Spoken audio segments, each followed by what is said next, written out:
Capítulo 1. La casa del bosque.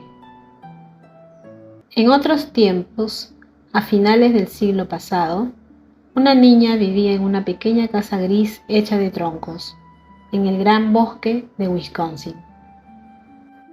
Los grandes y oscuros árboles del gran bosque rodeaban la casita y detrás de estos había más y más árboles.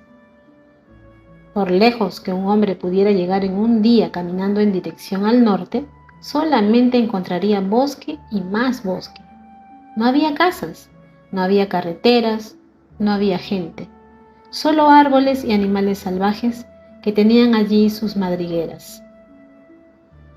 En el gran bosque habitaban lobos, osos y grandes gatos monteses. Las ratas almizcleras, los armiños y las nutrias vivían junto a los lagos. Las zorras tenían sus guaridas en las colinas y por todas partes correteaban los ciervos. A este y oeste de la pequeña casa de troncos, los árboles ocupaban millas y millas de terreno, y tan solo aquí y allá, en los bordes del gran bosque, se encontraban esparcidas algunas casitas de troncos. Hasta donde podía ver la niña, únicamente estaba la casita donde ella vivía, con su padre, su madre, su hermana Mary y su hermanita Carrie, un bebé todavía. Delante de la casa había un camino que giraba y giraba hasta perderse de vista en los bosques, en donde vivían los animales salvajes. Pero la niña no sabía a dónde conducía ese camino, ni dónde podía terminar. La niña se llamaba Laura y llamaba pa a su papá y ma a su mamá. En aquellos días y en aquel lugar, los niños no decían padre y madre y tampoco papá y mamá como hacen ahora. De noche, cuando Laura yacía despierta en su cama de ruedas, escuchaba atentamente y oía solamente el susurro de los árboles. Algunas veces, en la lejanía de la noche, un lobo aullaba. Se acercaba después y volvía a aullar. Era un sonido estremecedor. Laura sabía que los lobos se comían a las niñas pequeñas, pero ella se sentía segura entre aquellas paredes de sólidos troncos. El rifle de su padre estaba colgado encima de la puerta, y el bueno de Jack, el perro dogo manchado, montaba la guardia delante de la puerta. Su padre le había dicho: «Duérmete, Laura. Jack no dejará entrar a los lobos». De modo que Laura se acurrucó bajo las coberturas de su cama, junto a Mary, y se durmió. Una noche, su padre la tomó en brazos, la sacó de la cama y la llevó hasta la ventana para que pudiera ver a los lobos. Laura vio a dos, sentados delante de su casa. Parecían perros con un espeso pelaje. Alzaron sus hocicos puntiagudos hacia la brillante luna y aullaron. Jack iba de un lado a otro delante de la puerta y gruñía. Se le erizaban los pelos del lomo y mostraba sus feroces y afilados dientes a los lobos. Los lobos aullaban, pero no podían entrar. La casa era confortable. En la parte superior había un gran ático, un lugar agradable para jugar cuando la lluvia martillaba en el tejado. Abajo se encontraba un pequeño dormitorio y también un gran salón. El dormitorio de las niñas tenía una ventana con contraventanas de madera. El gran salón tenía cristales en las dos ventanas. Y había también dos puertas, una al frente y otra en la parte de atrás. Alrededor de la casa, un vallado de estacas impedía la entrada a los osos y a los ciervos. En el corral, frente a la casa, se alzaban dos hermosos y grandes robles. Todas las mañanas, en cuanto se despertaba, Laura corría a mirar por la ventana y en una ocasión vio en cada uno de los grandes árboles un ciervo muerto colgando de una rama. Pa había cazado los ciervos el día anterior y Laura estaba ya dormida cuando él llegó a casa y colgó los animales en lo alto de los árboles para que los lobos no pudieran alcanzar la carne. Aquel día, Pa, Ma, Laura y Mary tuvieron venado en la comida. Era tan sabroso que Laura deseó comérselo entero. Pero la mayor parte de la carne tenía que salarse y ahumarse y reservarse para el invierno, que ya se acercaba. Los días se acortaban y por las noches la escarcha cubría los cristales de las ventanas. Pronto llegaría la nieve y entonces la casita de troncos quedaría casi enterrada por los ventisqueros de nieve y el lago y los riachuelos se helarían.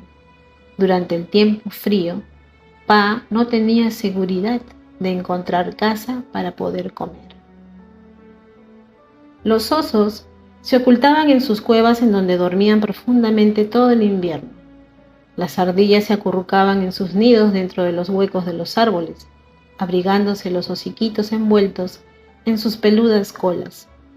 Los ciervos y los conejos eran tímidos y rápidos, y aunque Pa pudiera cazar un ciervo, sería delgado y huesudo, y no gordo y rollizo como lo eran en otoño.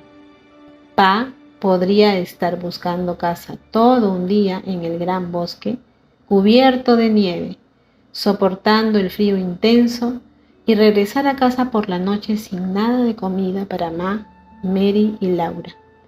De modo que convenía almacenar en casa todo el alimento posible antes de que llegase el invierno. Pa despellejó cuidadosamente los ciervos y saló y estiró sus pieles que convertiría en un cuero fino. Después cortó la carne en pedazos y esparció sal por encima de los trozos mientras los iba dejando sobre una tabla. En un extremo del corral había un tronco hueco procedente de un gran árbol. Pa había clavado algunos clavos en su interior tan adentro como pudo alcanzar desde ambos extremos. Levantó entonces el gran tronco hueco, le puso un pequeño tejado en lo alto y cortó una abertura en un costado cerca de la base. En la pieza cortada del tronco sujetó unos goznes de cuero, ajustó luego la pieza en su lugar y allí quedó una puertecilla conservando todavía la corteza.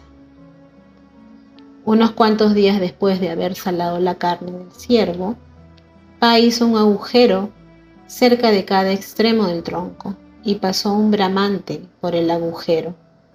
Laura estuvo contemplándole mientras lo hacía y después observó cómo su padre colgaba la carne en los clavos en la cavidad del tronco, hacia arriba.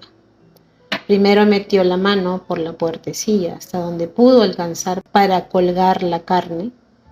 Después apoyó una escalera contra el tronco, se encaramó en lo alto, apartó el tejado a un lado e introdujo carne hacia abajo, que colgó de los clavos en el interior. Colocó nuevamente el tejado, bajó de la escalera y dijo a Laura: «Ve corriendo a la tajadera y tráeme algunas de aquellas astillas de jícori, verde, nuevas, limpias y blancas». De modo que Laura corrió hacia el bloque donde Pa cortaba leña y se llenó el delantal de astillas frescas, de dulce olor. Pa encendió entonces un fuego con pedacitos de corteza y musgo justo detrás de la puertecilla del tronco hueco y encima colocó cuidadosamente algunas astillas. En vez de quemar rápidamente, las verdes astillas ardieron sin llama y llenaron de un humo denso y sofocante el hueco tronco. Pa cerró la puertecilla. Por la grieta de la abertura se filtró humo y por la parte superior del tejado también, pero la mayor parte quedó dentro, ahumando la carne.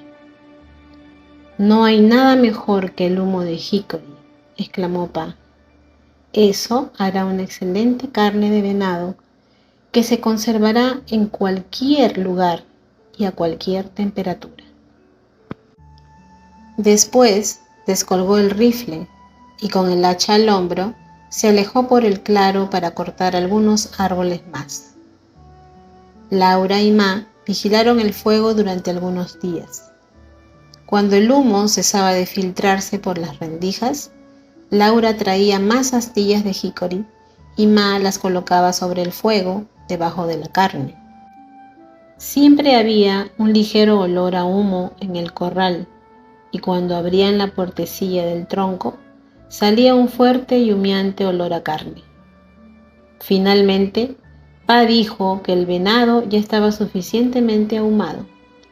Dejaron que el fuego se apagase y Pa sacó todas las tiras y trozos de carne colgados dentro del tronco.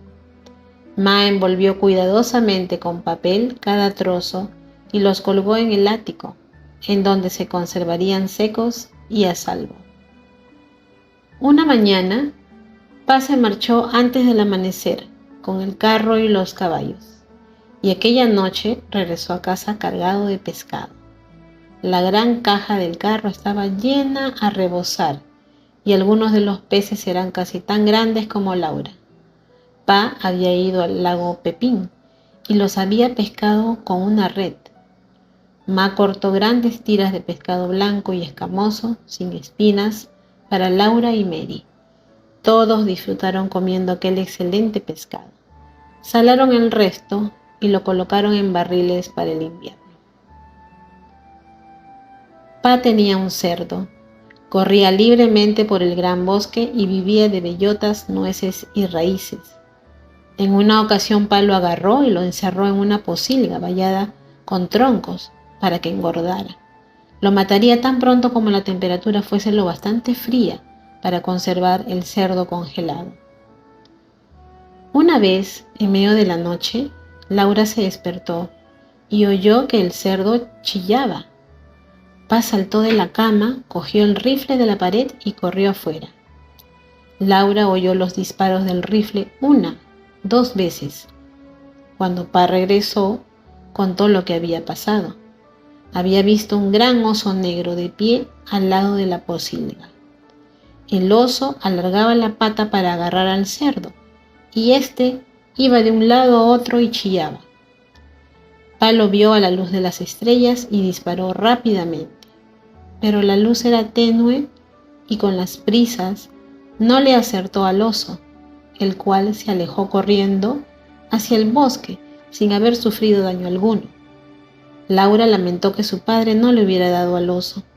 A ella le gustaba mucho la carne de oso. Pa también lo lamentó, pero dijo: de todos modos, salvé al cerdo. El huerto detrás de la casa había estado creciendo durante todo el verano. Estaba tan cerca de la casa que los ciervos no se atrevían a saltar la valla para comerse las hortalizas, y durante la noche Jack los mantenía alejados. Algunas veces, por la mañana, se veían pequeñas huellas de pezuñas entre las zanahorias y las coles, pero las huellas de Jack también estaban allí, y los ciervos habían huido saltando nuevamente la valla.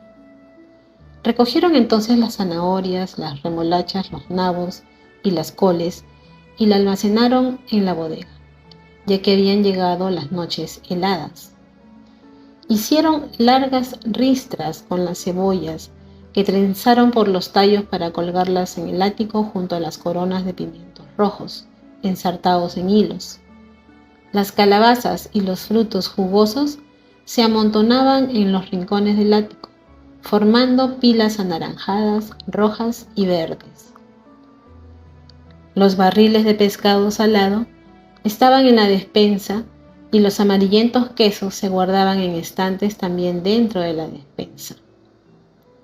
Cierto día llegó tío Henry montado en su caballo. Había venido para ayudar a Pa a matar al cerdo. El gran cuchillo de carnicero de Ma ya estaba afilado y tío Henry había traído el cuchillo de carnicero de tía Polly. Pa y tío Henry encendieron una gran fogata cerca de la pocilga y calentaron encima una enorme olla de agua. Cuando el agua hirvió, se dispusieron a matar al cerdo. Laura corrió a esconder la cabeza en la cama y a taparse las orejas con los dedos para no oír los chillidos del pobre animal. «No le duele, Laura», dijo Pa. «Lo hacemos rápido». Pero Laura no quería oír chillar al cerdo. Al cabo de un minuto, separó cautelosamente un dedo de la oreja y escuchó. El cerdo ya no chillaba. Después de ese momento, la matanza era muy divertida. Era un día muy atareado con tantas cosas por ver y por hacer. Tío Henry y Pa estaban contentos.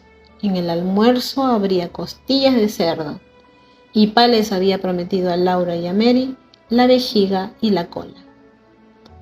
Tan pronto como el cerdo murió, Pa y tío Henry lo metieron dentro del agua hirviendo hasta escaldarlo perfectamente. Después lo dejaron sobre una tabla y lo rasparon con sus cuchillos hasta que saltaron todas las cerdas. Lo colgaron de un árbol y le sacaron las tripas, dejándolo allí para que se enfriara. Una vez frío lo descolgaron y lo descuartizaron. Había jamones y espaldas, costados y costillas, y el vientre. Separaron el corazón, el hígado, la lengua y la cabeza para hacer queso de cerdo, y llenaron la sartén con pedacitos que se convertirían en embutido. Dejaron la carne sobre un tablón en el cobertizo trasero y salaron cada una de las piezas. Los jamones y las espaldas se pusieron en salmuera para ser ahumadas, así como el ciervo en el tronco hueco. No hay nada mejor que jamón curado con jícori, dijo Pa. Sopló para hinchar la vejiga. Hizo un pequeño globo blanco, ató fuertemente el extremo con un cordel y lo dio a Mary y a Laura para que jugasen con él. Las niñas lo lanzaban al aire y se lo arrojaban de una a otra con las manos o bien lo botaban en el suelo y podían chutarlo.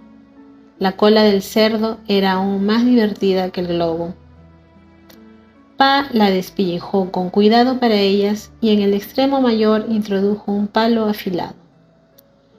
Ma abrió la puerta del horno y metió dentro de carbones encendidos.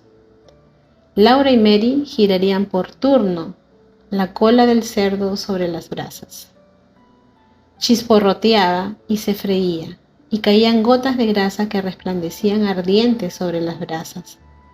Ma le echó sal. Las manos y las caras de Laura y de Mary se colorearon, y Laura incluso se quemó un dedo, pero estaba de tal modo excitada que no le importó. Hacer la cola del cerdo era tan divertido que les resultaba difícil no hacer trampa y respetar el turno. Finalmente estuvo hecha. Tenía un bonito color tostado en toda su extensión, y lo bien que olía. La sacaron al patio para que se enfriara, pero en su impaciencia comenzaron a probarla y se quemaron la lengua. Comieron hasta el último pedacito, apurando los huesos que después dieron a Jack. Y aquello fue el final de la cola del cerdo. No habría otra cola hasta el año siguiente. Tío Henry regresó a su casa después de comer, y Pa reanudó su tarea en el gran bosque. Pero en cuanto a Laura, Mary y Ma, el tiempo de la matanza apenas había comenzado. A Ma le esperaba mucho trabajo, y Laura y Mary debían ayudarla. Todo aquel día y el siguiente, Ma estuvo extrayendo la manteca de cerdo en grandes casos de hierro sobre el fogón. Laura y Mary traían leña y vigilaban el fuego. Tenía que estar caliente, pero no mucho, pues la manteca se quemaría. Los grandes casos hervían a fuego lento, pero no debían humear. De vez en cuando, Ma sacaba con la espumadera los chicharrones tostados, los colocaba en un paño y escurría hasta la última gota de manteca. Dejaba después los chicharrones a un lado. Los aprovecharía más tarde para dar sabor al pastel Johnny. Los chicharrones eran muy sabrosos, pero Laura y Mary solamente podían probarlos. Eran demasiado sustanciosos para niñas pequeñas, decía Ma. Los pedacitos de carne magra y grasa se habían cortado de los trozos grandes. Ma Trinchó y trinchó hasta que todo quedó finamente picado. Lo condimentó con sal y pimienta y con hojas secas de salvia, recogidas del huerto. Después le dio vueltas con las manos y lo removió hasta que estuvo bien mezclado e hizo pequeñas bolas.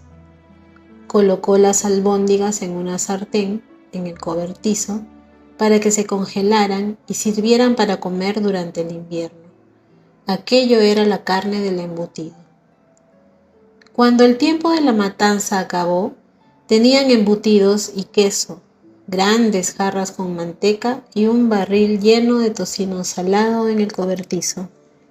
En el ático estaban colgados los jamones y las espaldas ahumados.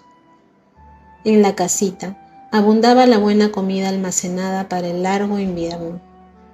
La despensa, el cobertizo y la bodega estaban llenos, y también el ático.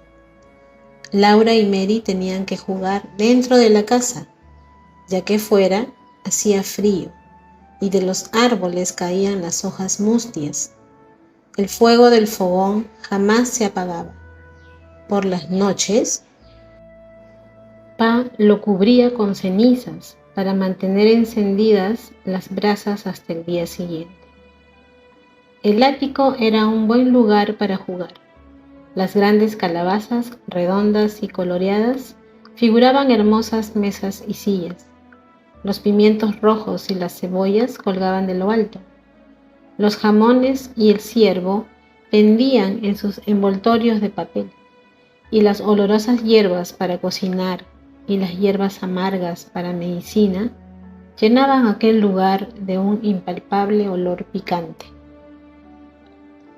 A menudo, el viento aullaba en el exterior con un sonido frío y solitario, pero en el ático, Laura y Mary jugaban a casitas con las frutas y las calabazas, y todo era confortable y cálido. Mary era mayor que Laura y tenía una muñeca de trapo que se llamaba Nettie. Laura tenía únicamente una mazorca de maíz que envolvía en un pañuelo, pero era una buena muñeca. Se llamaba Susan. No era culpa de Susan ser solo una mazorca. Algunas veces Mary permitía que Laura sostuviera a Nettie, pero ella lo hacía únicamente cuando Susan no podía verla. Los mejores momentos eran por la noche. Después de cenar, Pa traía sus trampas del cobertizo para engrasarlas junto al fuego. Las frotaba hasta sacarles brillo y engrasaba los goznes de las bocas y los muelles de los arcos con una pluma hundida en grasa de oso.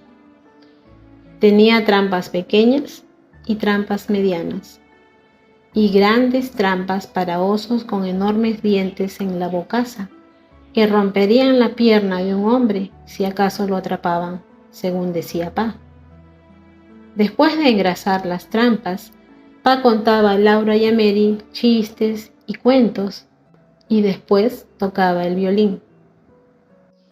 Las puertas y las ventanas estaban fuertemente cerradas, y las grietas de los marcos de las ventanas se rellenaban con trapos para que el frío no penetrase.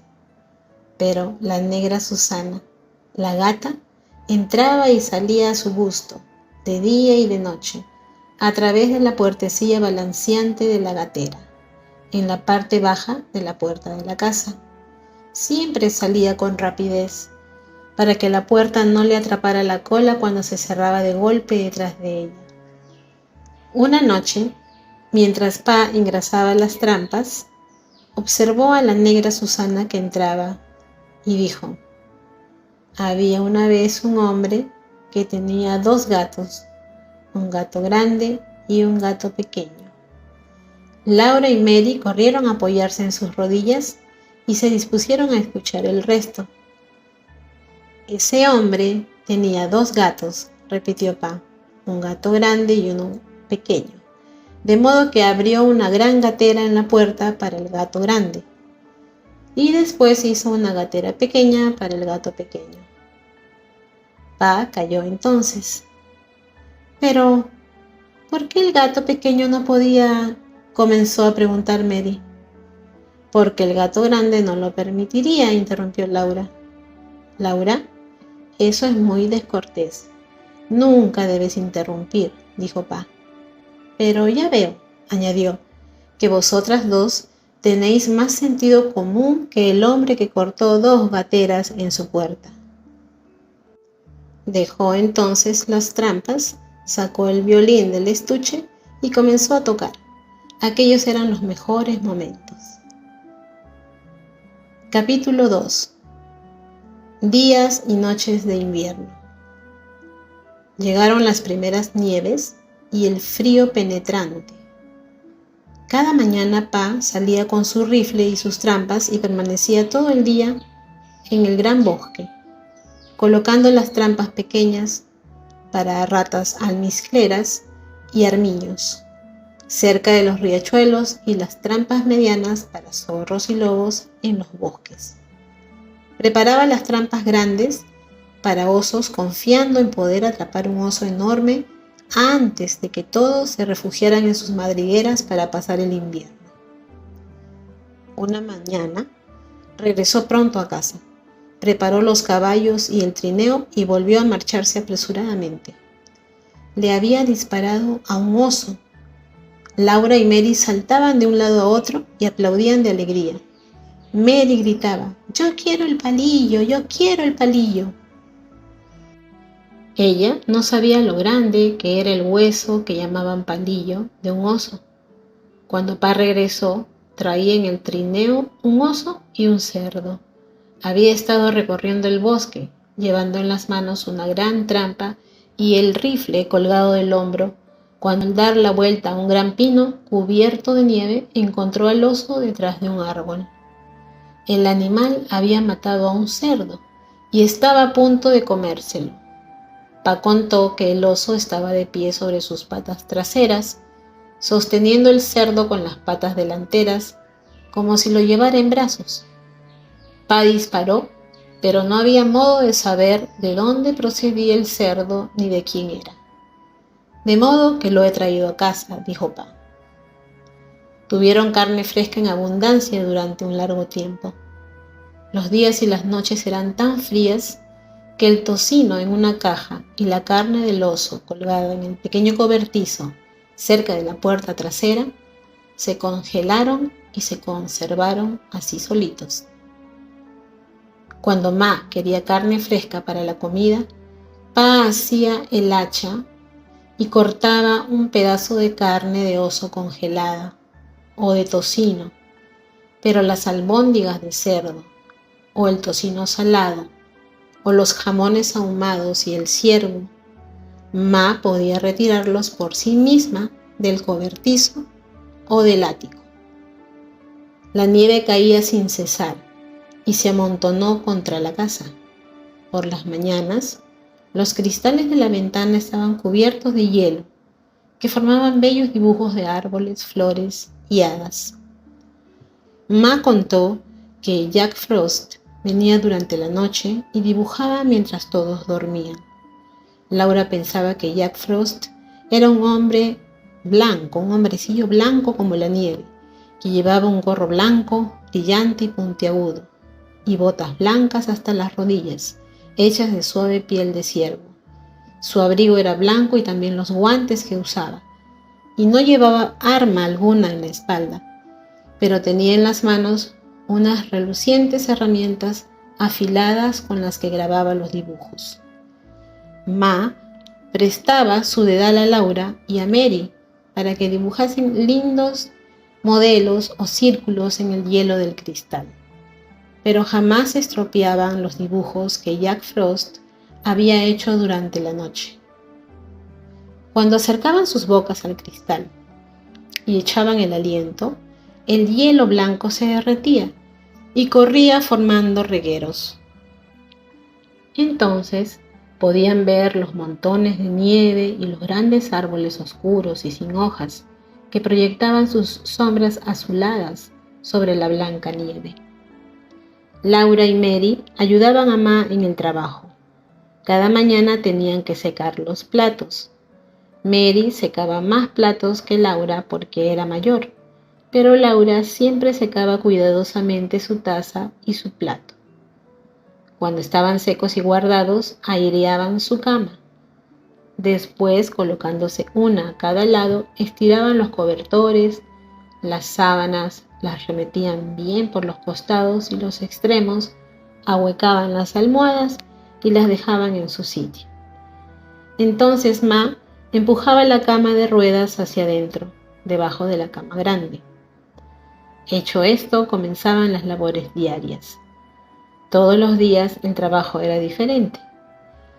Ma solía decir: lavar el lunes, planchar el martes, remendar el miércoles, hacer mantequilla el jueves, limpiar el viernes, asar el sábado y descansar el domingo. A Laura le gustaba hornear y hacer mantequilla más que las otras labores de la semana. En invierno, la crema de leche no era amarilla como en verano, y la mantequilla era blanca y no tan bonita. A Ma le gustaba que todo lo que pusiera sobre la mesa fuese bonito, de modo que en invierno daba color a la mantequilla. Después de poner la crema en una gran mantequera de cerámica y de colocarla cerca de la estufa para que se calentara, Ma lavaba y rascaba una larga zanahoria de color naranja. La raspaba después en el fondo de una vieja sartén de estaño con agujeros que Pa le había preparado punzándola con clavos.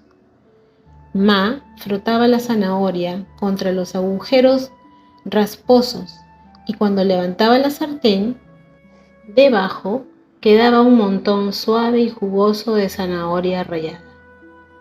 Colocaba la ralladura sobre la estufa dentro de un pequeño cazo de leche y cuando la leche se calentaba lo vertía todo dentro de una bolsa de trapo. Entonces escurría la leche amarillenta dentro de la mantequera, en donde daba color a la crema de leche.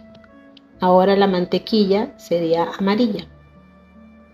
A Laura y a Mary se les permitía comer la ralladura cuando se había escurrido la leche. Mary creía que a ella le correspondía la porción más grande, por ser la mayor, y Laura decía que le correspondía a ella porque era la más pequeña, pero Ma ordenaba entonces que la dividieran en partes iguales. Era muy buena. Cuando la crema estaba a punto, Ma escaldaba el largo palo de madera para batir, lo colocaba en la mantequera y dejaba caer encima la tapa, también de madera, que tenía un agujero redondo en el centro, y movía la batidora arriba y abajo a través del agujero. Precisaba mucho tiempo hacer la mantequilla. En ocasiones, Mary también batía mientras Ma descansaba, pero para Laura el palo era demasiado largo. En primer lugar, surgían salpicones de crema espesos y suaves alrededor del pequeño agujero. Transcurrido un largo rato salían más densos, y Ma entonces agitaba con más lentitud, y en la batidora comenzaban a aparecer granitos diminutos de mantequilla amarilla. Entonces Ma destapaba la batidora y allí aparecía la mantequilla formando un montón dorado, ahogándose en la leche sobrante. Ma sacaba la masa de mantequilla con una pala de madera. La ponía en un cuenco de madera y la lavaba muchas veces en agua fría, dándole vueltas y más vueltas hasta que el agua salía limpia. Finalmente la salaba. Entonces venía la mejor parte de la tarea. Ma moldeaba la mantequilla. En la parte suelta del fondo de un molde de madera había grabada una fresa con 2 hojas. Ma llenaba el molde con la pala, apretando hasta llenarlo. Luego le daba la vuelta encima de un plato y manejaba la manecilla del fondo desmontable. El pequeño y firme pastelillo de dorada mantequilla se soltaba, con el dibujo de la fresa y las hojas en la parte superior. Laura y Mary contemplaban, embelesadas, una a cada lado de Ma, cómo las porciones doradas de mantequilla, cada una con su dibujo de fresa, caían en el plato mientras Ma iba rellenando el molde. Después les daba a las niñas un vaso de la fresca y buena leche sobrante. Los sábados, cuando Ma cocía el pan, cada una de ellas recibía un poco de masa para hacer un panecillo. También les daba un poco para hacer galletas. Y una vez Laura incluso hizo una torta en su molde de empanadas. Terminado el trabajo del día, algunas veces, Ma les recortaba muñecas de papel. Les hacía las muñecas en grueso papel blanco y dibujaba sus caras con un lápiz. Después, con trozos de papel de colores, recortaban vestidos y sombreros, cintas y encajes, de modo que Laura y Mary pudieran vestir primorosamente a sus muñecas. Pero el mejor momento era por las noches, cuando Pa regresaba a casa. Solía colgar el rifle en la pared, encima de la puerta, sacarse el gorro de piel, la chaqueta y los guantes y vocear: ¿dónde está mi pequeña media pinta de sidra dulce a medio beber? Se refería a Laura porque era muy pequeña. Laura y Mary corrían para encaramarse en sus rodillas y permanecer allí quietas mientras él se calentaba junto al fuego. Después Pa se ponía nuevamente el chaquetón y salía a su quehacer para acarrear suficiente leña para el fuego. Algunas noches, cuando Pa había recorrido rápidamente sus trampas porque estaban vacías, o cuando había conseguido alguna casa antes de lo usual, regresaba a casa temprano. Entonces tenía tiempo para jugar con Laura y Mary. Uno de los juegos que las entusiasmaba se llamaba Perro Loco. Pa metía los dedos entre su espeso cabello castaño y los erizaba. Después se ponía de 4 patas y gruñía mientras perseguía a Laura y a Mary por la habitación, intentando acorralarlas en donde no pudieran escapar. Ellas eran rápidas en esquivarle y correr, pero una vez él las acorraló contra el baúl detrás de la estufa. No podían pasar por el lado de Pa, y no había otra salida. En aquel momento, Pa gruñó de un modo tan terrible, su cabello estaba tan salvajemente erizado y sus ojos eran tan fieros que todo parecía real. Mary estaba tan asustada que no podía moverse. Al acercarse Pa, Laura chilló y dio un gran salto por encima del baúl, arrastrando a Mary consigo. De repente ya no hubo ningún perro loco. Allí estaba únicamente Pa, de pie, brillantes los ojos, mirando a Laura. «¡Vaya!», exclamó. «No eres más que una media pinta de sidra a medio beber, pero por Jinx, eres tan fuerte como un caballo percherón». «No deberías asustar a las niñas de ese modo, Charles», dijo Ma. «Mira sus ojos atemorizados». Pa las miró y tomó el violín. Comenzó a tocar y a cantar. Yankee Doodle fue a la ciudad, llevando sus pantalones a rayas. Juró que no pudo ver la ciudad porque había muchas casas. Laura y Mary se olvidaron completamente del perro loco y siguieron. Y allí vio grandes cañones, enormes como troncos de arce. Para guiarlos cada vez necesitaban 2 yuntas de bueyes, y para dispararlos cada vez un cuerno de pólvora era necesario. Hacían un ruido como el arma de papá, pero aumentado 1000 veces. Pa marcaba el compás con los pies. Laura daba palmadas siguiendo la música cuando Pa cantó. Y yo cantaré Yankee Doodle, y yo canté Yankee Doodle, y yo canté Yankee Doodle Dido, y yo cantaré Yankee Doodle. Solos, en el gran bosque salvaje, con la nieve y el frío, la pequeña casa de troncos era cálida, acogedora y agradable. Pa, Ma, Mary, Laura y Bebe Carrie vivían confortablemente y eran felices allí, especialmente por las noches. El fuego brillaba en el hogar. El frío, la oscuridad y las bestias salvajes estaban afuera y no podían entrar. Y Jack, el perro manchado, y la negra Susana, la gata, yacían tumbados ante las llamas del hogar. Ma se sentaba en la mecedora y cocía a la luz de la lámpara, colocada encima de la mesa. La lámpara era luminosa y reluciente.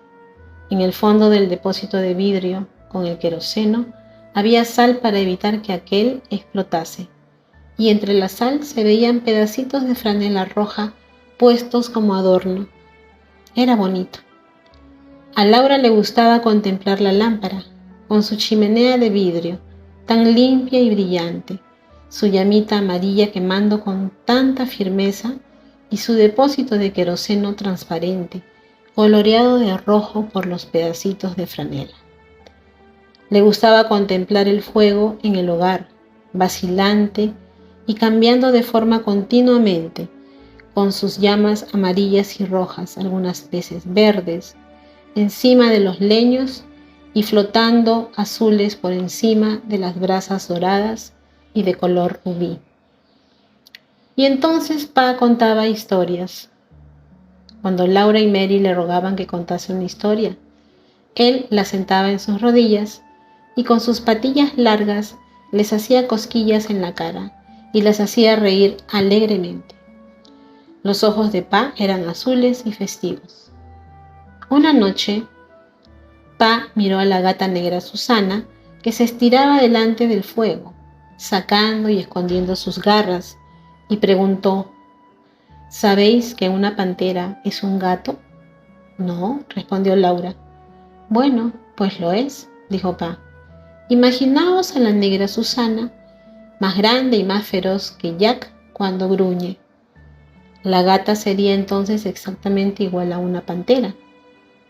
Acomodó a Laura y a Mary en sus rodillas y continuó: os voy a contar sobre el abuelo y la pantera.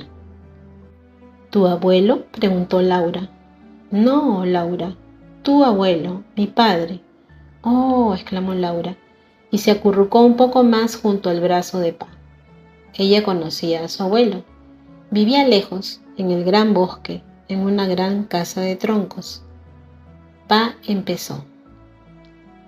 La historia del abuelo y la pantera. Vuestro abuelo fue un día a la ciudad y regresaba tarde a casa. Ya había oscurecido cuando cruzaba el gran bosque a caballo. Era tan oscuro que casi no veía el camino. De pronto oyó el chillido de una pantera y se asustó, pues no llevaba ningún arma. ¿Cómo chilla una pantera?, preguntó Laura. Como una mujer, respondió Pa. Así, y lanzó un chillido que llenó de terror a Mary y a Laura. Ma dio un salto en su mecedora y exclamó: ¡por compasión, Charles! Pero a Laura y a Mary les encantaba asustarse de aquel modo. El caballo, con el abuelo encima, trotaba rápido, pues también se había asustado, pero no pudo alejarse de la pantera que le seguía por el oscuro bosque. Era una pantera hambrienta y corría tanto como el caballo. Tan pronto chillaba desde un lado del camino como desde el otro, y siempre estaba cerca, detrás de ellos.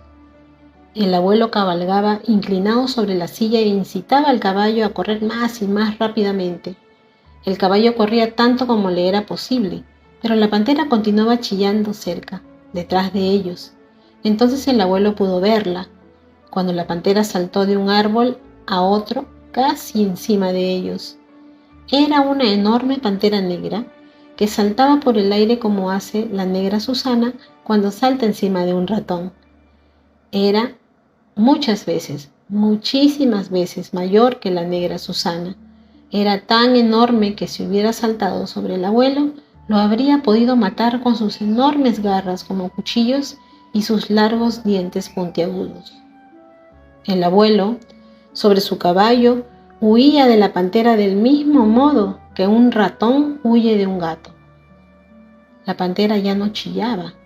El abuelo no la veía, pero él sabía que ella se acercaba, dando grandes saltos en el oscuro bosque, persiguiéndole. El caballo galopaba con todas sus fuerzas. Por fin, el caballo llegó a casa del abuelo. Este vio que la pantera se preparaba para atacar.